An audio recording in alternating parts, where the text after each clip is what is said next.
ಕನ್ನಡ ನಾಡಧ್ವಜದ ನಿರ್ಮಾತೃ, ಚಳುವಳಿಯ ಗಂಡುಗಲಿ, ಕನ್ನಡದ ವೀರ ಸೇನಾನಿ ಶ್ರೀಯುತ ಮಾ ರಾಮಮೂರ್ತಿರವರ ಸ್ಮರಣೆಗೆ ಗೌರವಪೂರ್ವಕ ನಮನಗಳು.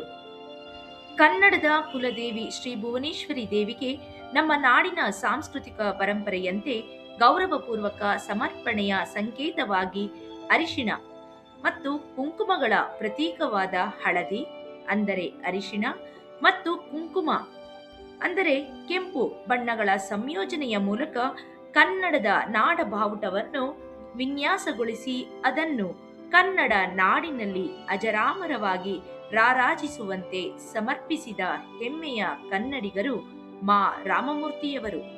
ಅವರು ಕೇವಲ ಧ್ವಜದ ರೂಪಶಿಲ್ಪಿಯಲ್ಲ, ಕನ್ನಡ ಭಾಷೆ, ಕನ್ನಡ ನಾಡು ಮತ್ತು ನುಡಿಯ ಏಳಿಗೆಗಾಗಿ ತಮ್ಮ ಜೀವನವನ್ನೇ ಮುಡುಪಾಗಿಟ್ಟ ನೈಜ ಹೋರಾಟಗಾರರು. ಮಾ ರಾಮಮೂರ್ತಿಯವರು 1918 ಮಾರ್ಚ್ 11 ನಂಜನಗೂಡಿನಲ್ಲಿ ಜನಿಸಿದರು. ತಂದೆ ಮಹಾನ್ ಸ್ವಾತಂತ್ರ್ಯ ಹೋರಾಟಗಾರರಾದ ವೀರಕೇಸರಿ ಸೀತಾರಾಮ ಶಾಸ್ತ್ರಿಗಳು, ತಾಯಿ ಸುಬ್ಬಮ್ಮನವರು. ಸಂಪ್ರದಾಯಸ್ಥ ಹಾಗೂ ಸುಸಂಸ್ಕೃತ ಮನೆತನದಲ್ಲಿ ಬೆಳೆದ ಅವರು ಬಾಲ್ಯದಲ್ಲೇ ಸಂಸ್ಕೃತ ಕಲಿತು ಶ್ಲೋಕಗಳನ್ನು ಕಂಠಪಾಠ ಮಾಡಿದ್ದರು. ಪ್ರಾಥಮಿಕ ಶಿಕ್ಷಣದ ವೇಳೆ ಆಟದ ಮೇಲೆ ಹೆಚ್ಚು ಆಸಕ್ತಿ ಇದ್ದರೂ ಶಾಲಾ ಮಾಸ್ತರರಾದ ಸುಬ್ರಹ್ಮಣ್ಯ ಅಯ್ಯರ್ ರವರ ಪ್ರೇರಣೆಯಿಂದ ಕುಮಾರವ್ಯಾಸ, ರಾಘವಾಂಕ, ಹರಿಹರ ಮೊದಲಾದ ಕವಿಗಳ ಕಾವ್ಯಗಳತ್ತ ಆಕರ್ಷಿತರಾದರು. ತಂದೆಯವರು ಗಾಂಧೀಜಿಯವರ ವಿಚಾರಧಾರೆಗಳಿಗೆ ಮನಸೋತು ಸ್ವಾತಂತ್ರ್ಯ ಚಳುವಳಿಯಲ್ಲಿ ತೊಡಗಿಸಿಕೊಂಡು ಬೆಂಗಳೂರಿನಲ್ಲಿ ವೀರಕೇಸರಿ ಪತ್ರಿಕೆಯನ್ನು ಪ್ರಾರಂಭಿಸಿದರು. ಚಳುವಳಿಯ ಪರಿಣಾಮವಾಗಿ ಕಾರಾಗೃಹ ವಾಸವನ್ನು ಅನುಭವಿಸಿದ್ದರು.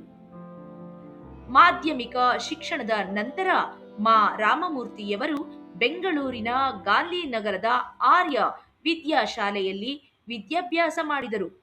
ಅಲ್ಲಿ ಮುಖ್ಯೋಪಾಧ್ಯಾಯರಾಗಿದ್ದ ಮಹಾನ್ ಸಾಹಿತಿ ದೇವುಡು ರವರ ಮಾರ್ಗದರ್ಶನವು ಅವರಿಗೆ ಸಾಹಿತ್ಯಾಭಿಮಾನವನ್ನು ಮತ್ತಷ್ಟು ಗಾಢಗೊಳಿಸಿತು. ಸಾಹಿತ್ಯ ಪ್ರೇರಣೆಯಿಂದ ಅವರು ಬರೆದ ಮೊದಲ ಕತೆ ಗುರುದಕ್ಷಿಣೆ. ಇದು ಅಶ್ವಥ್ ನಾರಾಯಣರವರ ಮಕ್ಕಳ ಪುಸ್ತಕದಲ್ಲಿ ಪ್ರಕಟವಾಯಿತು. ನಂತರ ಅನೇಕ ಪುಸ್ತಕಗಳನ್ನು ಓದಿ ತಮ್ಮ ಜ್ಞಾನ ವಿಸ್ತಾರವನ್ನು ಹೆಚ್ಚಿಸಿಕೊಂಡರು. ತಂದೆಯವರ ವೀರಕೇಸರಿ ಪತ್ರಿಕೆಯಲ್ಲಿ ಇಂಗ್ಲಿಷ್ ಸುದ್ದಿಗಳನ್ನು ಕನ್ನಡಕ್ಕೆ ಅನುವಾದಿಸಿ ಸಹಕರಿಸಿದರು. ನಂತರ ವಿನೋದಿನಿ, ಕಥಾವಾಣಿ, ವಿನೋದವಾಣಿ ಮತ್ತು ಕಾಮಕಲಾ ಮುಂತಾದ ಪತ್ರಿಕೆಗಳನ್ನು ಪ್ರಾರಂಭಿಸಿ ಪತ್ರಿಕಾ ಕ್ಷೇತ್ರದಲ್ಲೂ ಸಾಧನೆ ಮಾಡಿದರು. ಕಠಿಣ ಪತ್ರಿಕಾ ಕಾನೂನುಗಳ ನಡುವೆಯೂ ತಮ್ಮ ಧ್ಯೇಯವನ್ನು ಧೈರ್ಯದಿಂದ ಸಮರ್ಥಿಸಿಕೊಂಡರು. 1950-60ರ ದಶಕದಲ್ಲಿ ಅನೇಕ ಪತ್ತೇದಾರಿ ಕಾದಂಬರಿಗಳನ್ನು ರಚಿಸಿ 150ಕ್ಕೂ ಹೆಚ್ಚು ಕೃತಿಗಳ ಮೂಲಕ ಕನ್ನಡ ಸಾಹಿತ್ಯ ಲೋಕದಲ್ಲಿ ಅಪೂರ್ವ ಸಾಧನೆ ಮಾಡಿದರು. ವಿಪ್ಲವ, ಇಬ್ಬರು ರಾಣಿಯರು, ಚಿತ್ರಲೇಖಕ, ರಾಜದಂಡ, ವಿಷಕನ್ಯೆ, ಮರೆಯಾಗಿದ್ದ ವಜ್ರಗಳು ಸೇರಿದಂತೆ ಹಲವಾರು ಕಾದಂಬರಿಗಳು ಪ್ರಸಿದ್ಧಿ ಪಡೆದವು. ಐತಿಹಾಸಿಕ ಕಾದಂಬರಿಗಳಲ್ಲೂ ಭಾಗ್ಯದ ಮದುವೆ, ಪ್ರೇಮ ಮಂದಿರ, ಇಪ್ಪರಗಿ ಸೀಮೆ ಮುಂತಾದವು ಗಮನಾರ್ಹ. 1960ರ ದಶಕದಲ್ಲಿ ಬೆಂಗಳೂರಿನಲ್ಲಿ ಕನ್ನಡಕ್ಕೆ ಹೀನಾಯ ಸ್ಥಿತಿ ಉಂಟಾದಾಗ ಕನ್ನಡ ಸಂಯುಕ್ತ ರಂಗದ ಮೂಲಕ ಭಾಷಾ ಚಳುವಳಿಗೆ ಬಲ ತುಂಬಿದರು. ಕನ್ನಡ ಕಲಾವಿದರಿಗೆ ಮನ್ನಣೆ, ಕನ್ನಡ ಚಲನಚಿತ್ರಗಳಿಗೆ ಅವಕಾಶ, ಕನ್ನಡಿಗರಿಗೆ ಉದ್ಯೋಗ ಸಿಗುವಂತೆ ಹೋರಾಟ ನಡೆಸಿದರು. ಅವರ ಭಾಷಣಗಳು ಕನ್ನಡಿಗರ ನರ ನಾಡಿಗಳಲ್ಲಿ ಸ್ವಾಭಿಮಾನ ಜ್ವಾಲೆಯನ್ನು ಹೊತ್ತಿಸುತ್ತಿದ್ದವು. 6 ಅಡಿ ಎತ್ತರದ ಅಜಾನುಬಾಹು, ಕಂಚಿನ ಕಂಠ, ಪ್ರಭಾವಿ ವ್ಯಕ್ತಿತ್ವ ಇವು ಅವರ ಬಾಹ್ಯ ರೂಪಗಳಲ್ಲಾದರೆ ಕನ್ನಡಕ್ಕಾಗಿ ಅವರ ಹೃದಯ ಆಂತರಿಕ ಶಕ್ತಿಯಾಗಿತ್ತು.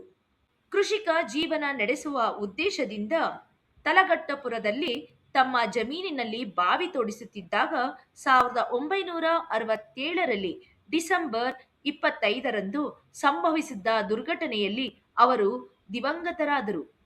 ಆದರೆ ಅವರ ಧ್ವಜ, ಅವರ ಚಿಂತನೆ ಮತ್ತು ಅವರ ಹೋರಾಟ ಕನ್ನಡಿಗರ ಮನಗಳಲ್ಲಿ ಸದಾ ಜೀವಂತವಾಗಿದೆ. ಇಂದು ಕನ್ನಡ ಭಾಷೆ ನಮ್ಮ ಸಾರ್ವಜನಿಕ ಜೀವನದಲ್ಲಿ ಉಸಿರಾಡುತ್ತಿದೆ ಎಂದರೆ ಅದು ಮಾ ರಾಮಮೂರ್ತಿಯವರಂತಹ ಮಹನೀಯರ ತ್ಯಾಗ ಮತ್ತು ಸೇವೆಯಿಂದ ಸಾಧ್ಯವಾಗಿದೆ ಎಂಬುದನ್ನು ನಾವು ಸ್ಮರಿಸಬೇಕು. ಈ ಮಹಾನ್ ಚೇತನರ 108ನೇ ಜನ್ಮ ದಿನಾಚರಣೆಯಂದು ಅವರನ್ನು ಗೌರವದಿಂದ ಸ್ಮರಿಸುವುದು ಪ್ರತಿಯೊಬ್ಬ ಕನ್ನಡಿಗನ ಆದ್ಯ ಕರ್ತವ್ಯ. ಮಾ ರಾಮಮೂರ್ತಿಯವರ ಆತ್ಮಗೌರವದ ಸಂದೇಶ ಸದಾ ನಮ್ಮ ನಾಡು ನುಡಿಗೆ ದಾರಿದೀಪವಾಗಿರಲಿ.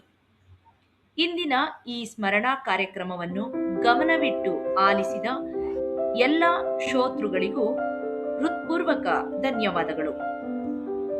ಸಹಕಾರ ವಿಪಿ ಆರಾಧ್ಯ, ಮೈಸೂರು. ನಿರೂಪಣೆ ಹೇಮಾ ಶಿವಪ್ರಕಾಶ್, ಕನ್ನಡ ಶಿಕ್ಷಕಿ, ಬೆಂಗಳೂರು. ಸಿರಿಗನ್ನಡಂ ಗೆಲ್ಗೆ, ಸಿರಿಗನ್ನಡಂ ಬಾಳ್ಗೆ. ಕನ್ನಡ ಎಲ್ಲೆಡೆ ಪಸರಿಸಲಿ. ಕನ್ನಡದ ಕೀರ್ತಿ ಜಗತ್ತಿನಾದ್ಯಂತ ಪ್ರಕರಿಸಲಿ. ಧನ್ಯವಾದಗಳು.